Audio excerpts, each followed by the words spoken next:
안녕하세요. 오늘도 사연살롱을 찾아주셔서 감사합니다. 서울 사는 30대 이혼녀예요. 직업에 귀천이 없다고 하죠? 저도 그렇게 믿고 있지만 세상 사람들은 안 그렇더군요. 특히 저희 시모는 직업 갖고 사람을 무시하고 비난해대기 일쑤였어요. 일반적이지 않은 직업을 갖고 있다고 말이죠. 전 전문대를 졸업하고 메이크업 아티스트로 일하고 있고 저희 친정엄마는 무당, 친정아빠는 사설 탐정이에요. 그런데 하필이면 남편이 종갓집 장손이었기에 보잘것없는 집안 딸내미가 뼈대 있는 가문에 멱칠한다며 얼마나 무시했는지 몰라요. 그놈의 종갓집이 뭔지 1년에 제사를 13번씩 지냈다니까요. 제사 꼬박꼬박 지내며 때마다 상다리 부러지게 차리려니깐 산 사람도 죽겠더라고요. 요즘 세상에 누가 1년에 13번씩 제사를 지낼까요? 얼굴도 모르는 조상님 제사를 그렇게 지내려니 어찌나 화딱지가 나든지 지금도 억울하고 분해 죽겠네요. 평소에 시모는 제게 4년째도 못 나오고 전문대 나와서 남 얼굴에 분칠하는 일 한다며 맨날 꼽사리를 줬어요. 그런데 어이없는 건 무슨 행사가 있을 때는 꼭 저한테 메이크업 해달라며 부탁하더군요. 그럴 때만 시모 웃는 낯짝을 구경한 것 같네요. 제가 프리랜서로 일하고 있었는데 제사쯤 되면 일도 못 나가게 막더라고요. 저 아니면 누가 제사상 차리겠냐면서 말이죠. 대체 저 시집 오기 전엔 13번 제사를 어떻게 지내왔던 건지 알 수가 없었어요. 아주 며느리인 저를 일모시켜 먹어서 안달인 사람이었죠. 그동안 남편은 뭐 했냐고요? 남편은 순 거짓말쟁이에 비겁함이 겹겹이 쌓여 당최 속을 알 수 없는 인간이었어요. 키 185에 겉만 번지르르 해서 잘생기고 멀쩡한 사람인 줄 알았는데 역시 사람은 외모로만 판단할 건 아닌가 봐요. 특히나 평생을 함께 살아야 할 사람인데 눈에 콩깍지 씌인 채로 그냥 결혼까지 해버렸네요. 저희 친정엄마는 워낙 착하고 순한 분이니 결혼 전에 이렇게 당부하셨어요.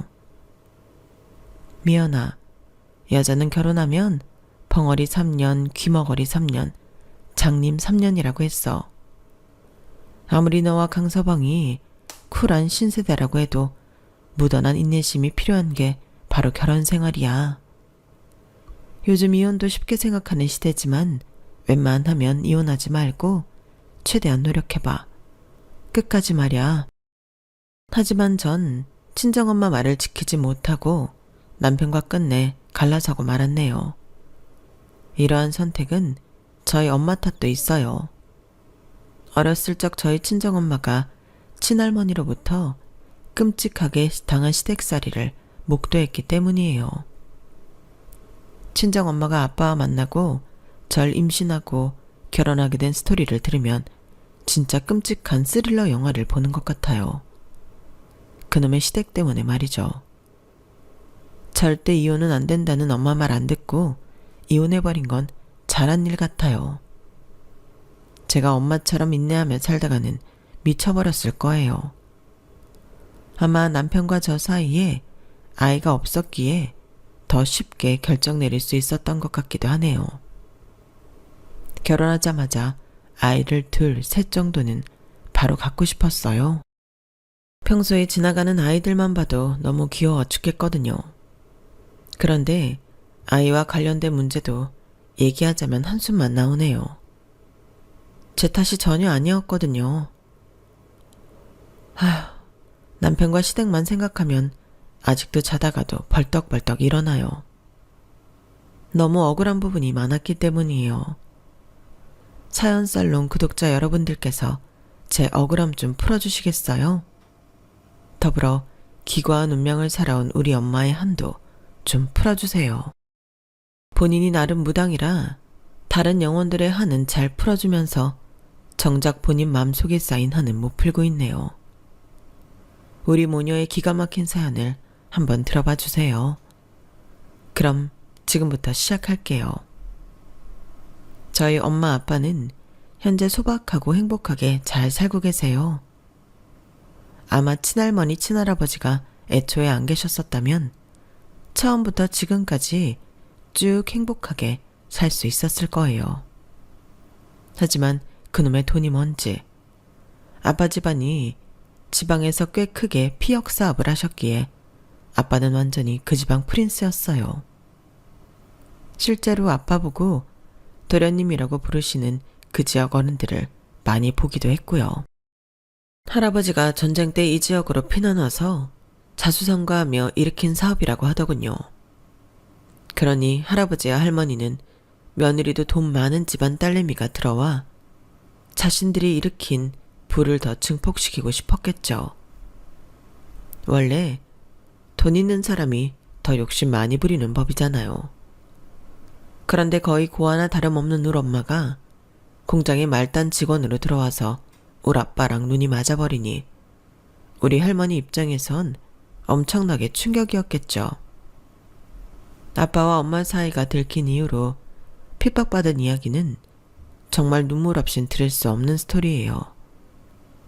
엄마로부터 이 이야기를 들을 때마다 감정이입이 되어 눈물이 흐르곤 했죠. 네 할머니가 얼마나 독한 양반이었냐면 내가 네 아빠와의 사이에서 덜컥 혼전 임신이 되어 우리 미연이를 갖게 되자 엄청나게 공격해 오더구나. 목표는 딱 한 가지. 우리를 못 살게 하는 거였겠지. 나 몰래 음료수에 약을 타서 먹이려고도 하고 다른 사람 시켜서 확 밀어버리기도 하고 별별 짓을 다 하더라고. 하지만 꿋꿋이 버텼어. 조실부모하고 내 핏줄이라곤 뱃속에 아기밖에 없는데 내 자식을 잃긴 죽기보다 싫었지. 아빠한테 제발 날 버리라고 사정하기도 했지만 아빠도 엄마를 많이 좋아했으니 도저히 헤어지지 못하겠더구나. 그렇게 우여곡절 끝에 네가 태어난 거야. 엄마는 출산을 하고 나면 니네 할머니가 두 손 들고 그냥 우리 결혼을 이해해 줄 줄 알았어. 그런데 웬걸? 더 악독해지더구나. 니네 할머니의 두 번째 목표는 바로 우리를 이혼시키는 거였지. 엄마는 이렇게 시댁에 의해 핍박받는 속에서도 최대한 잘 살아보려 하셨어요. 그런데 덜컥 신병이 와버렸죠. 언젠가부터 엄마가 시름시름 앓기 시작했어요. 학교에 갔다 와서 엄마를 보면 늘 누워 계셨어요. 아빠는 엄마를 서울에 있는 큰 병원에 여러 곳에 다 데려갔지만 병원 측에서도 원인을 찾지 못했어요. 안 그래도 눈에 가시 같은 며느리가 이유도 모를 병으로 누워만 있으니 할머니의 증오는 더욱 심해졌어요. 할머니를 보면 맨날 어떻게 하면 우리 엄마를 더 악랄하게 괴롭힐 수 있을지만 연구하는 사람 같았죠. 어린 저에게 엄마에 대해 아주 나쁘게 말하는 건 기본이었어요. 얘 미연아, 저년 저기 또 쳐누워있는 것 좀 봐라. 아주 내 속이 다 뒤집어진다. 뭐라고요, 할머니? 지금 누구 보고 이년저년 하는 거예요? 누구긴 누구냐? 네 잘난 엄마 보고 하는 말이지. 배운 게 없고 돈도 없는 보잘것없는 며느리면 몸으로라도 열심히 살림을 해서 때워야 할 것 아니냐. 그런데 맨날 저렇게 머리에 허연 띠둘러 매고 앓고만 있으니 아휴, 지금 시애미한테 시위하는 건지 뭔지 속에서 열불이 터진다니까. 이혼하래도 이혼도 안 하고 말이야. 할머니, 다시는 내 앞에서 우리 엄마 욕하지 말아요. 맨날 우리 엄마 고아나 다름없다 어쩐다 하는데 할머니도 전쟁 고아였다면서요. 내가 다 알고 있다고요. 울 엄마 욕하는 할머니가 너무 싫었어요. 할머니가 없어지길 바란 적도 있었죠. 할아버지는 사업하느라 바빠서 울 엄마를 괴롭힐 시간도 없었어요. 모든 원흉은 할머니였죠. 신병에 걸려 생사를 오가는 엄마가 할머니로부터 구박받는 게 너무 불쌍하여 제가 엄마의 호위무사가 되어졌어요. 엄마는 온몸이 아픈 게 처음엔 신병인 줄도 몰랐어요. 어쩔 땐 고열이 올랐다가 어쩔 땐 무섭도록 하혈을 했어요. 그러다가 낭떠러지에서 지푸라기 잡는 심정으로 죽기 전에 굳이라도 한번 해보자 해서 무당집에 갔어요. 잘 걷지도 못하는 엄마를 초등학생인 저와 아빠가 양쪽에서 부축해서 들어갔어요. 그랬더니 무당이 대뜸 엄마에게 그러더군요. 어라, 무당 한 명 추가요. 지금 온몸이 아파서 죽겠지? 몸부림을 쳐서라도 이놈의 신병 커버하고 싶지? 근데 만일 네가 커버하면 저 오른쪽 꼬맹이한테 그대로 내려가니 웬만하면 받아들여. 무당이라고 뭐 특별하게 다른 거 없어. 우리도 일반 사람과 똑같아. 네 몸 안 아프게 하는 방법은 신내림 받는 수밖에 없어. 엄마는 그 자리에서 주저앉아 엉엉 울었어요. 그 모습에 아빠도 저도 주저앉아 우리 세 식구가 얼싸안고 엉엉 울었죠. 그렇게 엄마는 무당이 되었어요. 어쩔 수 없이 할머니 할아버지께도 알렸어요. 예상했지만 특히나 할머니의 반응이 불같았죠. 우리 집안의 무당은 안 된다. 절대 안 돼. 아니다. 차라리 잘 됐다. 이참에 이혼해라. 아들아, 이 애미 죽는 꼴 보고 싶지 않으면 당장 전신병든 전현이랑 갈라서. 아빠는 평소에 답답할 정도로 할머니 할아버지 앞에서 큰 소리 치지 못했어요. 시댁살이로부터 엄마를 지켜주려고는 했지만 꽤 소극적이었죠. 그도 그럴 것이 큰아들로서 반항했다가 자칫 재산을 한 푼도 못 물려받을 수 있었거든요. 그 돈이 탐난다기보단 평생을 할아버지 밑에서 일해왔으니 그 나이에 다른 곳에 가면 일자리도 못 구한다고 생각했던 것 같아요. 전형적으로 온실 속의 화초를 자란 분이었어요. 그런 아빠도 엄마가 저렇게 아파서 어쩔 수 없이 신내림을 받게 되자 적극적으로 변호해 주더군요. 엄마, 제발 그만 좀 하세요. 사람이 다 죽어가게 생겼는데 그럼 가만히 있어요? 신내림이든 그보다 더한 짓이든 사람 먼저 살리고 봐야 할 거 아니에요. 무당되면 사람이 달라져요? 미연엄마는 그대로 미연엄마예요. 저 앞으로 가만히 있지 않을 거예요. 이혼 같은 소리 절대 꺼내지 마세요. 평생 순종할 것 같던 아빠가 이렇게 강경하게 나가자 할머니는 더 악독하게 나가더군요. 참으로 지독한 양반이었어요. 정말 악마가 따로 없었죠. 어느 날인가 학교에 다녀와 보니 엄마가 갑자기 없어졌어요. 쪽지 한 장 달랑 남겨두고 말이죠. 쪽지엔 이렇게 써 있었어요. 난 그동안 다른 남자가 있었어. 이 생활이 다 지겨워. 무당 생활을 하더라도 다른 지역에서 자유롭게 하고 싶어. 난 당신과 미연이를 더 이상 사랑하지 않아. 다른 남자랑 딴 살림 차릴 거야. 절대 날 찾지 마.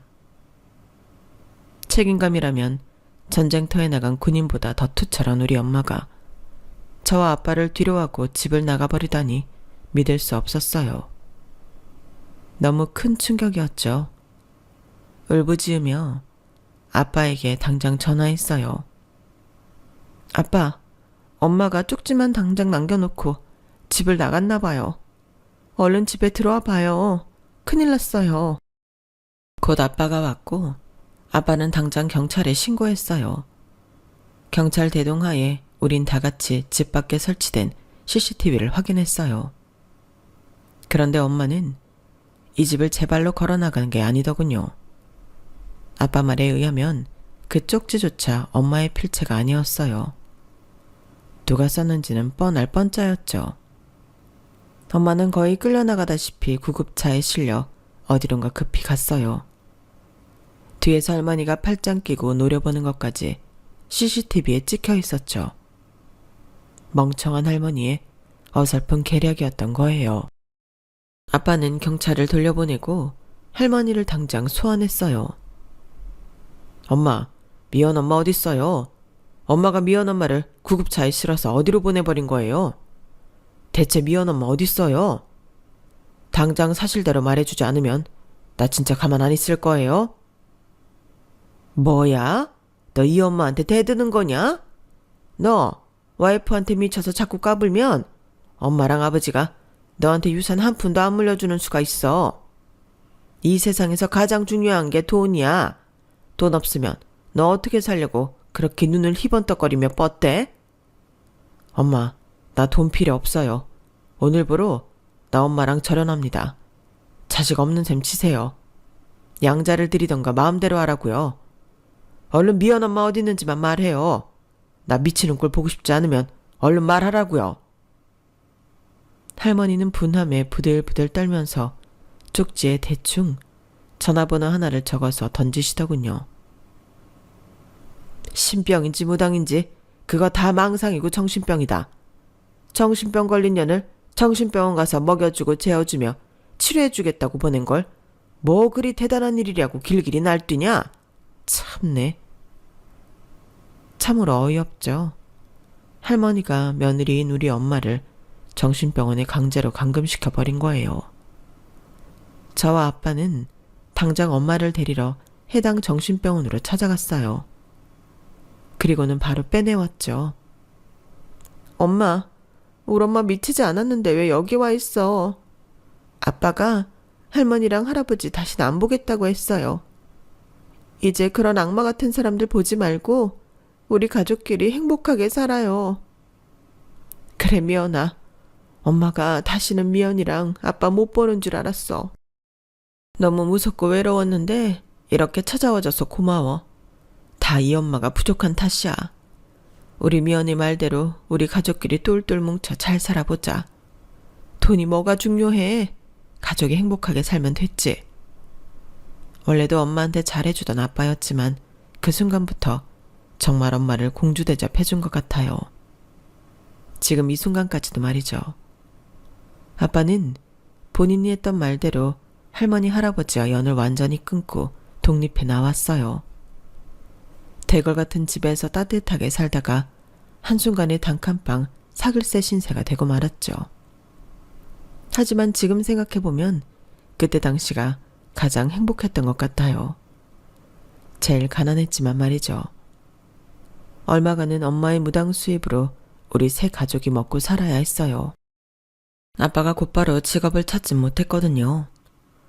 허허벌판 사막에 홀로 서 있는 느낌이었을 거예요.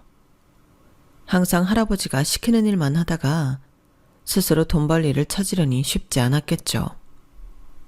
피역 관련 일에 그나마 익숙했겠지만 그쪽 분야의 일을 또다시 하는 건 싫어했어요. 이제 가죽 냄새만 맡아도 토할 것 같아. 엄마 아버지의 자취가 조금이라도 묻어있는 분야에선 일하기 싫어. 내가 좋아하는 일 할 거야. 체면이고 뭐고 상관없이 말이야. 아빠가 관심 있던 분야는 바로 사설 탐정이었어요. 그때만 해도 흥신소라고 불릴 때였죠. 저와 엄마는 아빠의 일을 적극 지지해줬어요. 우리 세 가족은 늘 그렇게 서로를 지지해주고 응원해주며 살아왔어요. 제가 전문대를 졸업하고 메이크업 아티스트가 되고 싶다고 했을 때도 반대 없이 응원해주셨죠. 우리 세 가족은 각자의 길을 찾아 열심히 살았네요. 우리가 할머니 할아버지의 그늘에서 벗어나 자유를 되찾은 지 10수년이 흐르고 어느 날인가부터 엄마가 좀 이상한 얘기를 꺼내셨어요. 미연 아빠, 어머님이랑 아버님한테 한번 찾아가 봐야겠어요. 아무래도 몇 주 전부터 계속 성난 불이 보여. 너무 끔찍하고 잔인한 불말이야. 내 육신이 땅끝까지 꺼지는 기분이고 자꾸 꿈에 어머님 아버님이 나타나. 안 좋아도 너무 안 좋은 징조 같아. 얼른 찾아가 봐요. 그러나 이미 10수년 동안 연락을 끊고 살았던 아빠는 거절했어요. 싫어. 나 없이도 우리 엄마 아버지는 잘 사실 거야. 비역 사업도 잘 되고 있을 거고 그 놓친 애들 아마 나 만나면 또 당신이랑 이혼해라 어쩌라 하실 거야. 보통 내기 분들이 아니니 말이야. 그냥 암몽이겠지. 신경 쓰지 말아요. 당신 너무 과로해서 그럴 수도 있어. 요즘 당신 찾는 손님들이 가득이잖아. 쉬엄쉬엄 해요. 그리고는 며칠 후 경찰이 아빠에게 연락해 왔어요. 할아버지가 하던 피혁 사업은 거의 사양길에 접어들었고 딱 하나 남은 게 생산공장이었는데 그마저도 큰 화재로 다 타버렸다고 하더군요. 할아버지는 그 화재 속에 공장 내에 금고니 뭐니 돈 되는 걸 찾으러 들어갔다가 그만 나오지 못하고 돌아가셨다고 해요. 그놈의 왼수 같은 돈 때문에 모든 걸 잃어버리신 거죠. 할아버지의 본인이 목숨까지 말이죠. 그 소식을 들은 아빠는 현장에 가서 할머니를 모셔왔어요. 할머니 할아버지는 대궐 갔던 집도 다 뺏기고 공장 한켠 기숙사를 개조해서 살고 계셨기에 오갈 데 없는 실정이었죠. 할아버지까지 돌아가시고 모든 걸 다 잃었다는 상실감과 충격에 할머니는 정신줄을 놓으셨더군요. 십수년 만에 만난 할머니는 더 이상 꼬장꼬장하고 호랑이 같은 사람이 아니었어요. 건장했던 체격은 한 20kg은 넘게 빠졌는지 할머니가 되어 있더군요. 백발이 성했고 눈에 초점이 없었어요. 허공만 바라보며 엉엉 울고 다녔어요. 엄마는 할머니로부터 당한 게 엄청 많았음에도 불구하고 힘없는 노친네가 된 할머니를 불쌍히 여겼어요. 어머님, 겨우 이렇게 초라하게 되시려고 그렇게 절 구박하셨어요? 저희 가족을 내치셨으면 보란듯이 100살까지 떵떵거리며 잘 사셨어야죠. 어떻게 사람이 이렇게 변할 수가 있어요. 제발 무슨 말씀이라도 해보세요. 전처럼 인연전연 하면서 저한테 욕이라도 좀 해보시란 말이에요. 정신줄까지 나버린 할머니는 그날부로 우리 엄마를 줄줄 따라다니는 애가 돼버렸어요.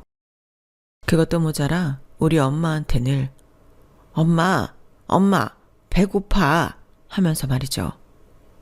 하도 엄마 곁에서 안 떨어지려고 해서 아예 옆에 앉혀놓고 무당일을 하셨어요. 저희 세 가족이 꽤 돈을 잘 벌고 있었기에 24시간 돌볼 수 있는 간병인을 두기도 했죠.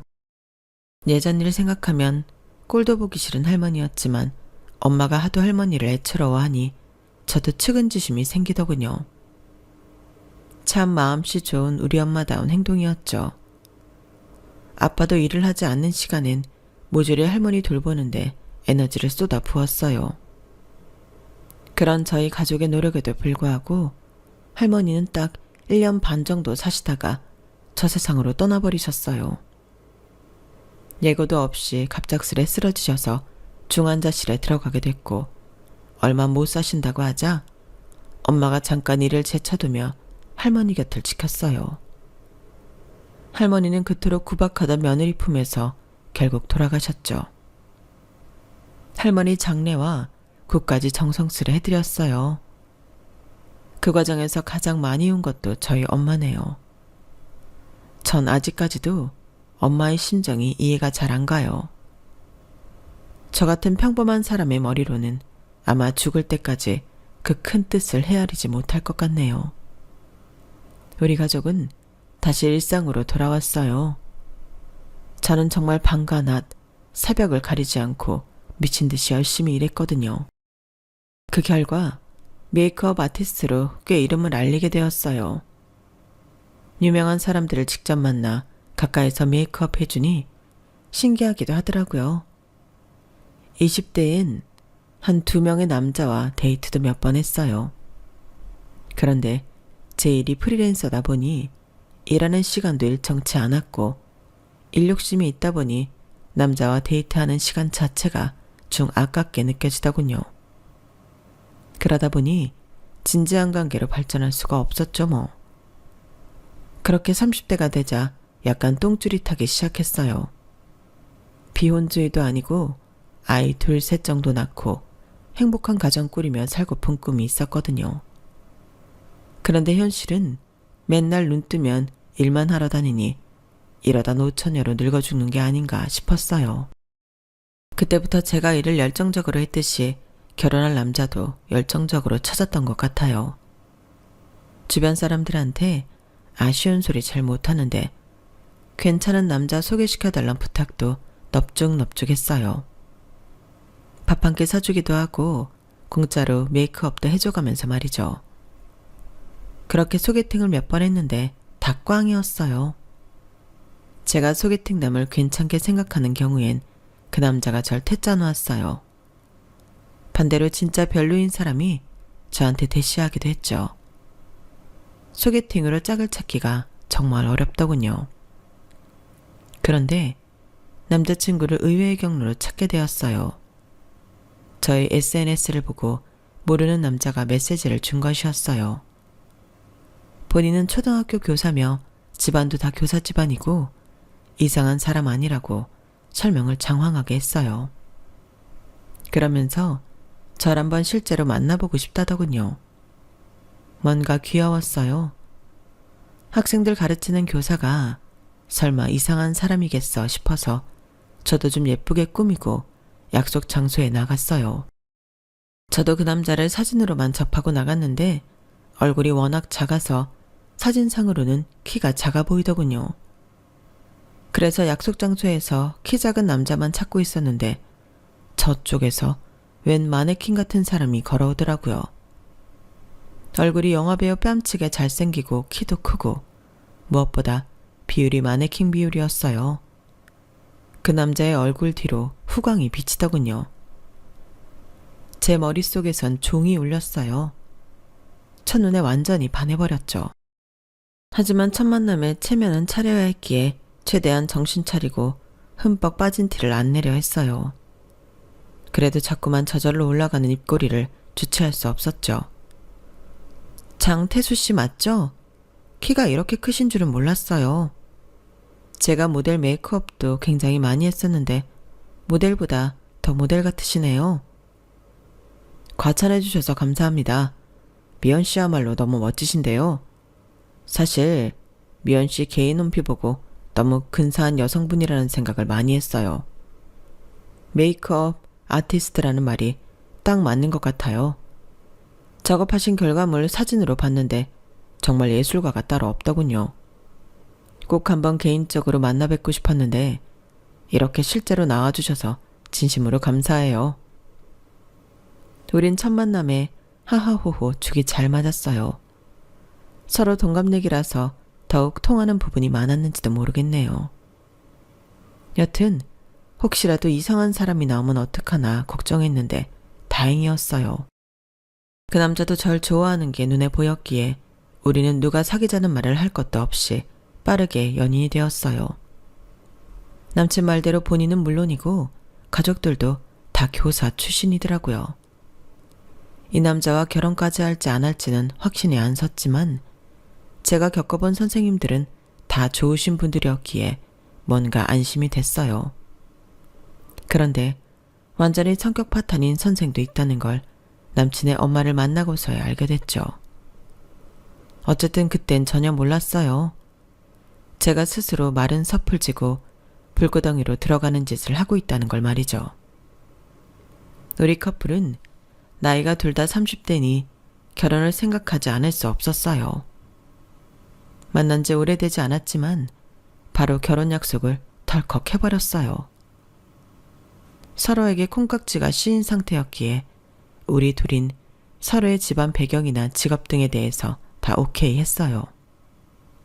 전 종갓집이라는 개념도 잘 몰랐는데 그는 종갓집의 장손이더라고요.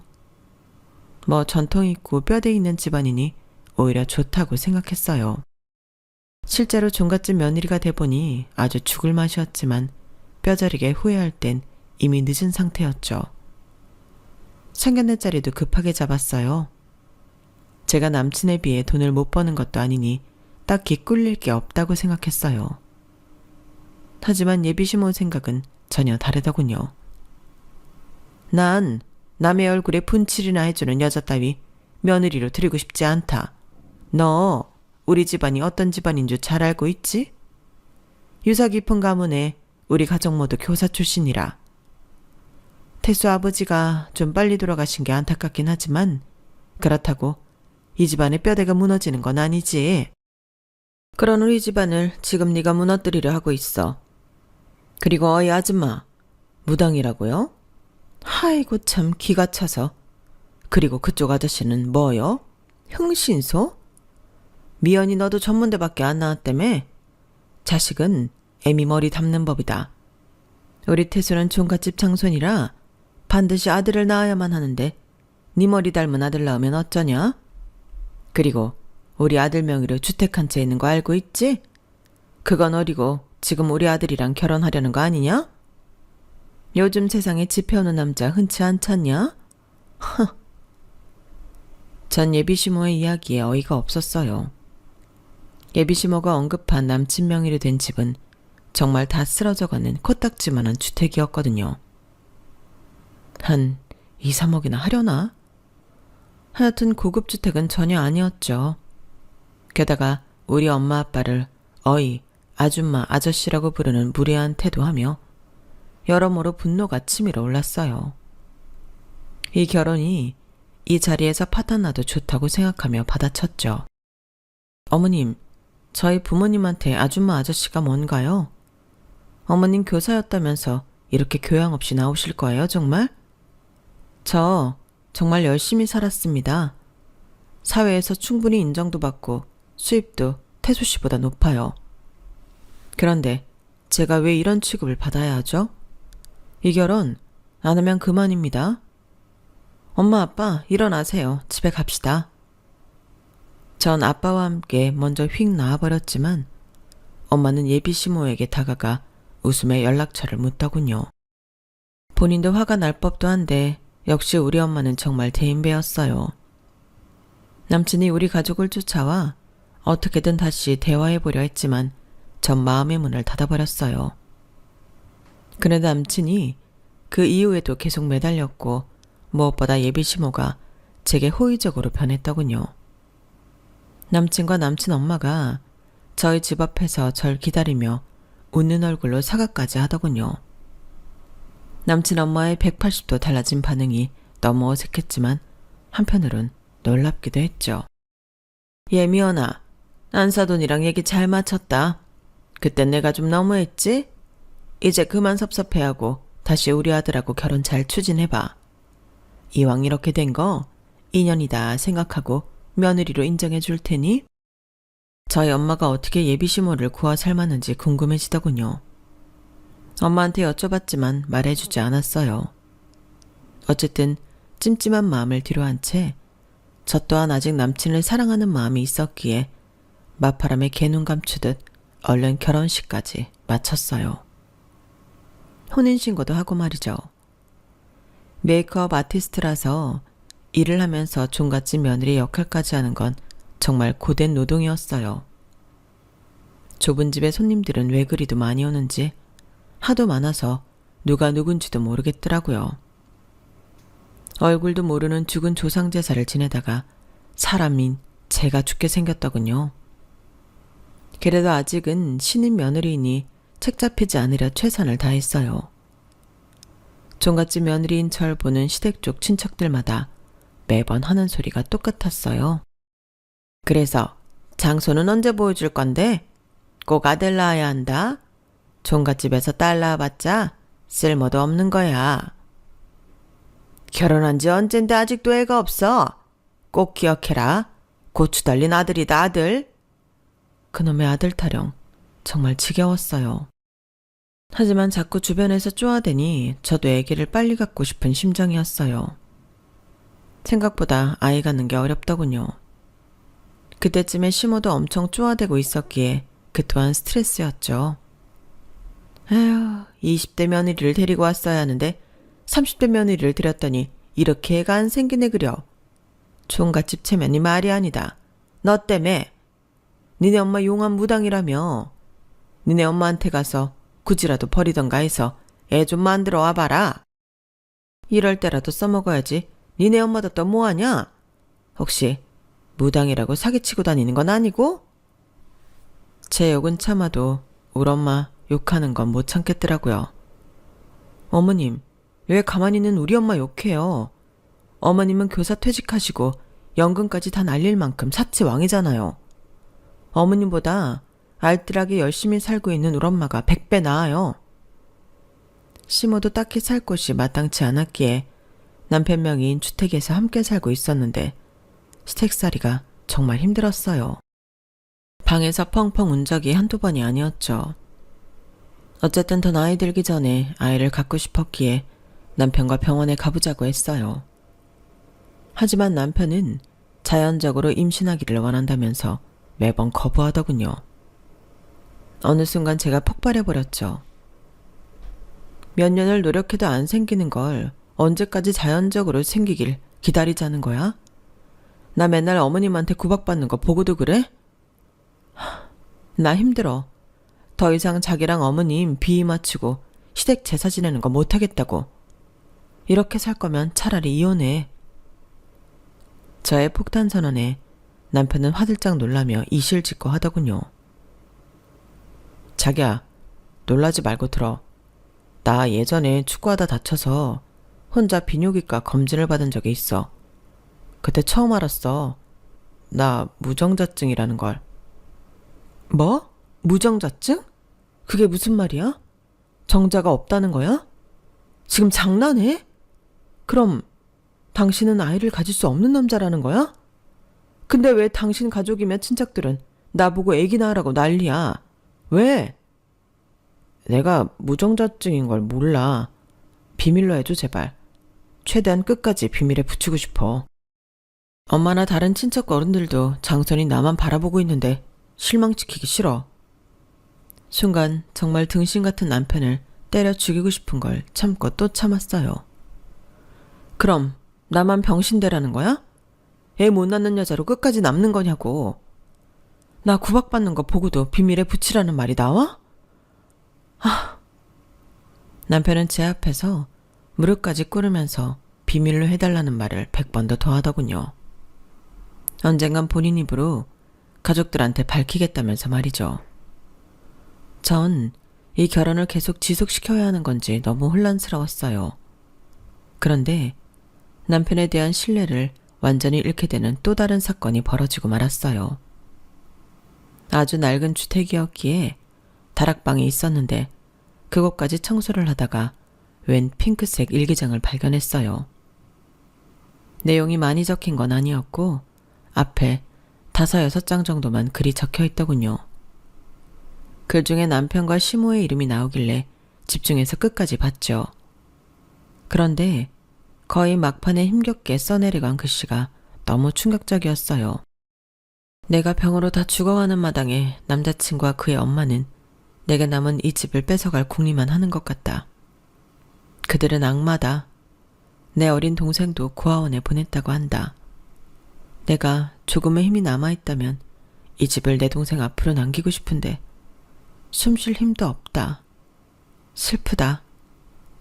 그녀가 남친이라 칭한 사람은 바로 내 남편 장태수였고 그의 엄마는 내 시모였어요. 이 코딱지만한 집을 아픈 여친에게서 빼앗았던 거죠. 다 죽어가는 여친의 어린 남동생은 고아원에 보내고 말이죠. 정말 악마가 따로 없었어요. 전 이 내용을 남편에게 바로 물어보지 않고 일단 사설 탐정 일을 하는 친정 아빠에게 알렸어요. 아빠, 지금부터 내가 하는 말 잘 듣고 이 집 관련돼서 장서방의 죽은 전 여친과 어떤 일이 있었는지, 고아원에 버려졌다는 그 남동생은 지금 어디 있는지 좀 파악해 주세요. 부탁드려요. 이 일기장과 함께 아빠에게 제가 아는 모든 사실을 알려드렸어요. 몇 주 후 아빠는 모든 사건의 전말을 다 파악해서 알려주셨어요. 그리고 전 이 악마 같은 모자와 모든 걸 다 끝내버리기로 결심했어요. 마음이 참 아프고 힘들었지만 확고하게 결심이 서니 차라리 낫더군요. 이 더러운 족속들과 함께 사느니 이혼녀가 되어 당당하게 혼자 사는 게 나을 것 같았죠. 그런데 친정엄마의 환갑이 다가오고 있었어요. 일단 제 개인적인 사정은 뒤로 미룬 채 엄마 아빠를 모시고 제주도로 여행을 다녀오기로 했어요. 여행 간 자리에서 친정엄마에게도 모든 걸 털어놓으려고 했거든요. 친정엄마는 보나마나 이혼을 긋고 말리시겠지만 전 더 이상 선택의 여지가 없었죠. 공항에 가기 위해 캐리어를 들고 나가려고 하는데 시모가 쑥 튀어나오더니 한마디 쏘아붙였어요. 야, 전현이 미쳤나? 너 제사인데 상은 누가 차리라고 여행을 쳐간다는 거야? 다 늙은 내가 혼자 쎄빠지게 고생하라는 거냐? 나쁜 것. 그러자 남편이 옆에서 맞는 말이라며 고개를 끄덕이더군요. 전 그 길로 속사포로 랩을 하듯이 다 질러버렸죠. 교사 출신이었다면서 며느리한테 아직도 인연전연합니까? 엄니한테 가르침받은 학생들이 불쌍하네요. 그리고 이 집 원래 주인 누구였어요? 김경숙, 당신의 전 여친. 아파서 죽어간 당신 전 여친 경숙 씨의 명의 뺏어서 자리 잡으니 좋더냐? 그리고 그 동생 김경철은 고아원에 갖다 버렸다며? 전 여친이 죽으면 이 집 명의를 그 남동생한테 줬어야지. 왜 당신들이 여기 둥지 틀고 있는 건데? 이 나쁜 인간들아. 어머니 귀한 아들의 충격적인 비밀 하나 알려줄까요? 당신 아들 정자가 하나도 없답니다. 그렇게 맨날 고추고추 하더니 아들 고추 속에 정자가 하나도 없다는데 내가 무슨 수로 애를 임신해요? 종갓집 대를 잇는 게 그렇게 중요하다면 이미 아들 하나쯤 딸린 여자한테 재혼을 시키든 마음대로 하시죠. 난 이제 이 집안과 인연 끊겠습니다. 아참, 이 집은 내가 돈을 퍼 부어서라도 법적으로 경숙 씨 남동생한테 돌려놓을 테니 기대하시라고요. 전 마당에 침을 퇴 뱉어버렸어요. 특히 시모가 난리가 났죠. 야 아들아, 정자가 없다니 무슨 말이냐? 완벽한 우리 아들이 그럴 리가 없다. 그럼 우리 집안은 대체 어떻게 되는 거냐? 그리고 저기 집에는 경숙이에 대해 어떻게 알고 있는 거냐? 네가 말했냐? 아휴, 이 썩을 놈아. 저기 집애가 이 집까지 다 뺏는다잖냐. 얼른 가서 말려봐라. 거짓말쟁이이자 위선자 남편은 대문을 나서려던 제 바지가랑이를 잡고 늘어졌어요. 미연아, 자기야, 제발 내 말 좀 들어봐. 이미 죽은 사람은 죽은 사람이고 산 사람은 살아야 하잖아. 이 집을 우리한테서 뺏는다는 게 말이 돼? 그럼 나랑 엄마는 어디서 살으라고. 그러지 마 자기야. 제발 용서해줘. 뭐든지 말이야. 참네. 죽은 조상을 위해 그렇게 제사를 쳐 지내더니 이제 와서 산 사람 타령이냐? 이 못돼 처먹은 작자들 같으니. 난 한 번 한다면 하는 사람이야. 당신이랑 당신 엄마 가만두지 않을 거라고. 그들에게 복수를 한다는 게 아니라 잘못된 걸 바로잡고 싶었어요. 전 제 돈 주고 변호사를 사서 남편의 전 여친 남동생에게 이 집을 돌려주기 위해 갖은 애를 썼어요. 여러 번 재판 끝에 제가 원하는 대로 명의가 이전되었어요. 전 남편과 전 시모는 그 집에서 쫓겨나게 되었고요. 이 일을 계기로 특히 시모가 사치병에서 좀 벗어나지 않을까 싶습니다. 또한 살던 집이 없어졌으니 길에서 제사를 지낼 수도 없고 제사가 좀 줄어들지 않았을까 싶네요. 속이 다 시원합니다. 나중에 알게 된 사실인데 상견례 마치고 바득바득 반대하던 시모에게 저희 친정엄마가 억 단위의 돈을 주었다더군요. 그 사실을 이혼하고 알게 되었죠. 시모가 집 뺏기고 저한테 따지러 찾아온 적이 있었는데 그 돈 얘기를 꺼내면서 크게 나무랐어요. 어머님, 아니 아줌마, 자꾸 이런 식으로 나오시면 그때 우리 엄마가 쥐어준 돈까지 다 뺏어올 거예요. 저 한다면 하는 사람입니다. 보셨죠? 어서 돌아가세요. 그 후로 시댁 관련한 소식은 못 들었네요. 평생 길에서도 마주치기 싫은 두 모자입니다. 왼수가 따로 없어요. 역시 내 부모가 최고네요. 우리 부모님께 평생 효도나하고 살아야겠어요. 물론 부모님이 원하시면 재혼을 할 생각도 있고요. 어쨌든 늘 그래왔듯이 최선을 다해 열심히 살 거예요. 그럼 저에게도 행운의 여신이 미소를 지어줄 거라 생각하거든요. 저의 긴 인생사를 함께 해주셔서 진심으로 감사드려요. 모두들 복 많이 받으세요. 여러분, 사연 댓글에 응원과 현명한 조언 부탁드려요. 좋아요와 구독은 저에게 큰 힘이 됩니다. 오늘도 좋은 일 가득하세요.